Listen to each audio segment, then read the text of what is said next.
Hello guys, आज current affairs के अंतर्गत 8 से 10 सितंबर 2022 के बीच की महत्वपूर्ण घटनाओं का संकलन किया गया है। ध्यान रहे, सिर्फ महत्वपूर्ण घटनाएं, और जो भी घटनाएं दी गई है विस्तृत रूप में बताई गई है। पूरी वीडियो को ध्यान से देखें। तो चलिए शुरू करते हैं। ब्रिटेन की महारानी एलिजाबेथ द्वितीय का 96 वर्ष की आयु में निधन हो गया है। वे कितने वर्षों तक ब्रिटेन में महारानी के पद पर आसीन रही थीं? दोस्तों, आंसर है ऑप्शन डी, 70 वर्षों तक। ब्रिटेन की महारानी एलिजाबेथ द्वितीय का 96 वर्ष की आयु में निधन हो गया है। दोस्तों, वे 70 वर्षों से अधिक समय तक ब्रिटेन की महारानी रहीं। उनका निधन स्कॉटिश हाईलैंड्स में उनके महल बालमोरल कैसल में हुआ है। ध्यान रहे, उनका जो मुख्य निवास स्थान है बकिंघम पैलेस जो लंदन में है, लेकिन उनका निधन हुआ है बालमोरल कैसल जो स्कॉटलैंड में है। यूनाइटेड किंगडम के उत्तरी सेक्शन में एक स्टेट है स्कॉटलैंड, वहीं पर यह बालमोरल कैसल है जहां महारानी का निधन हुआ है। अस्वस्थता के चलते वे कुछ दिनों से लंदन की जगह स्कॉटलैंड के अपने महल बालमोरल कैसल में रह रही थी। पूर्व प्रधानमंत्री बोरिस जॉनसन अपने इस्तीफे की औपचारिकताएं पूरी करने के लिए महारानी से मिलने स्कॉटलैंड गए थे। वहीं नई प्रधानमंत्री जो पिछले दिनों शपथ ग्रहण की है, लिज ट्रस, वे भी सत्ता ग्रहण करने के लिए औपचारिकता निभाने स्कॉटलैंड गई थी महारानी से मिलने के लिए। ब्रिटिश सरकार ने महारानी के निधन पर देश में 10 दिनों के राष्ट्रीय शोक की घोषणा की है। दोस्तों, महारानी एलिजाबेथ द्वितीय का जन्म 21 अप्रैल 1926 को मेफेयर, लंदन, यूके यानी यूनाइटेड किंगडम में हुआ था। वे किंग जॉर्ज षष्ठ और एलिजाबेथ बोवेस लियोन की संतान थी, यानी उनके पिता थे जॉर्ज षष्ठ और उनकी माता थी एलिजाबेथ बोवेस लियोन। महारानी का विवाह एडिनबर्ग के ड्यूक प्रिंस फिलिप से हुआ था, जिनका पिछले ही वर्ष निधन हो गया था।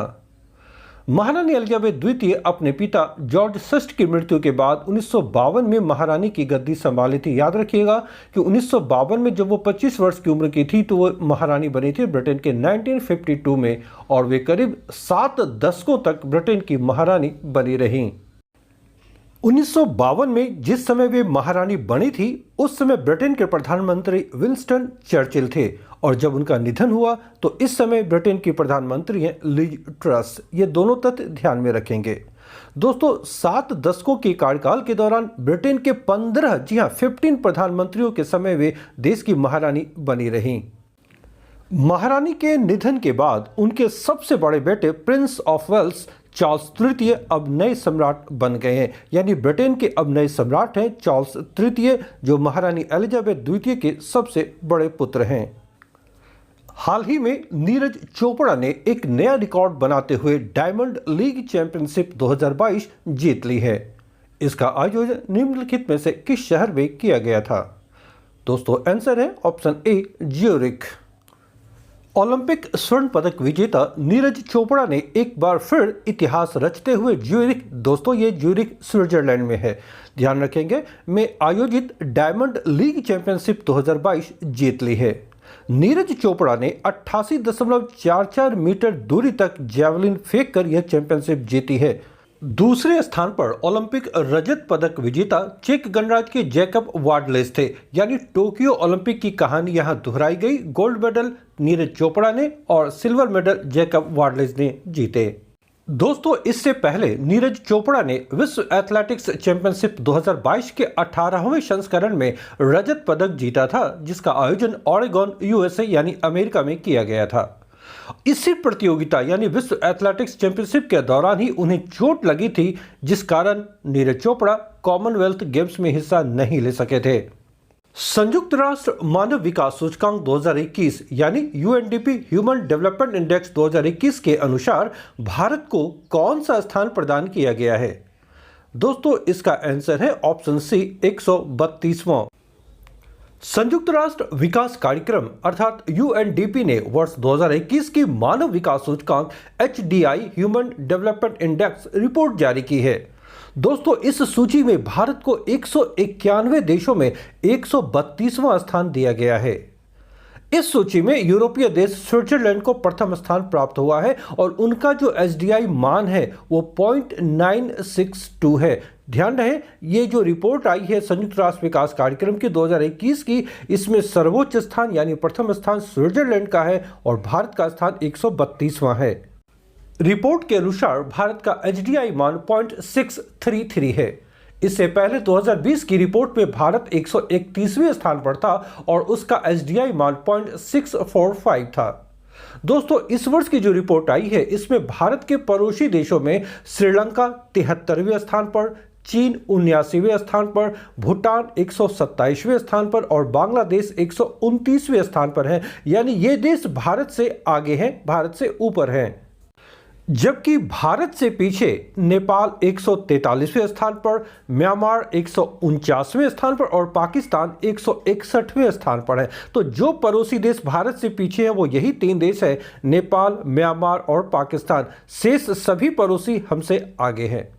दोस्तों, इस रिपोर्ट में भारत अपने पड़ोसी अन्य देशों की तुलना में काफी पीछे है। इसके पीछे जो मुख्य वजह बताई गई है वो है जीवन प्रत्याशा में गिरावट इसके लिए जिम्मेदार है। भारत में जीवन प्रत्याशा का जो मान है वो 69.7 से घटकर 67.2 वर्ष हो गई है।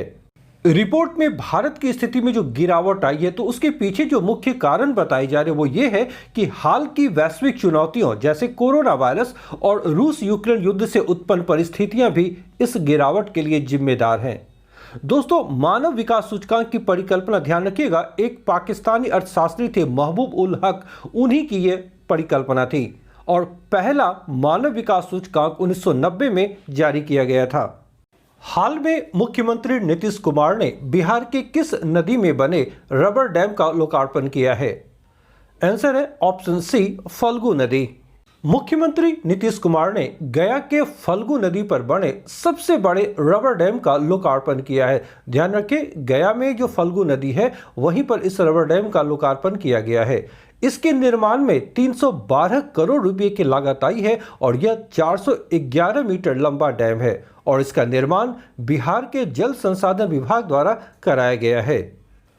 इस रबर डैम का नाम गयाजी डैम रखा गया। याद रखिए कि ये जो डैम बनाया गया है इसका नामकरण किया गया है गयाजी डैम। इस डैम के बनने से अब फल्गु नदी में विष्णु घाट के पास कम से कम साल भर 3 से 4 फीट पानी रहेगा। पहले फल्गु नदी में पानी की समस्या थी, पूरी तरह बालू से ये ढकी हुई नदी है और पानी ऊपर बिल्कुल दिखाई ही नहीं पड़ती है, लेकिन अब इसके बनने से 3 से 4 फीट पानी रहेगा विष्णु घाट पर। दोस्तों, मुख्यमंत्री नीतीश कुमार ने 22 सितंबर 2020 को ही इस रबर डैम का शिलान्यास किया था और इसके अक्टूबर 2023 में पूरा करने का लक्ष्य था, किंतु इसे 2022 में ही पितृपक्ष से पहले पूरा कर लिया गया है। तो ये एक बड़ी उपलब्धि है। यहां पर यह ध्यान रखें कि भारत में सबसे पहला रबर डैम आंध्र प्रदेश के पार्वतीपुरम की झांझावती नदी पर 2006 में बनाई गई थी। याद रहे कि सबसे पहला रबर डैम भारत में कहां बना था, तो वो राज्य है आंध्र प्रदेश। किस नदी पर? झंझावती नदी। कहां पर? पार्वतीपुरम में। कब बनी थी? 2006 में। और इसकी जो लंबाई है वो 60 मीटर और ऊंचाई 3.5 मीटर, यानी इसकी तुलना में जो गयाजी डैम बनी है वो काफी बड़ी है। दोस्तों, अगर आप यूपीएससी, बीपीएससी, यूपीपीएससी अथवा किसी अन्य राज्य लोक सेवा आयोग की परीक्षाओं की तैयारी कर रहे हैं तो करंट अफेयर्स से संबंधित यह चैनल आपके लिए बेहद उपयोगी है। यहाँ सिर्फ महत्वपूर्ण घटनाओं का ही संकलन किया जाता है। यदि आपको ये पसंद आ रहे हैं तो आप इसे लाइक करें, दोस्तों के बीच शेयर करें और अगर आप नए हैं तो चैनल को सब्सक्राइब अवश्य कर लें। साथ ही साथ बेल आइकन को भी प्रेस करें ताकि हमारे सारे वीडियोज़ के नोटिफिकेशन आपको सबसे पहले मिल सके। मिलता हूँ नेक्स्ट सेशन में शीघ्र ही। Till then, bye.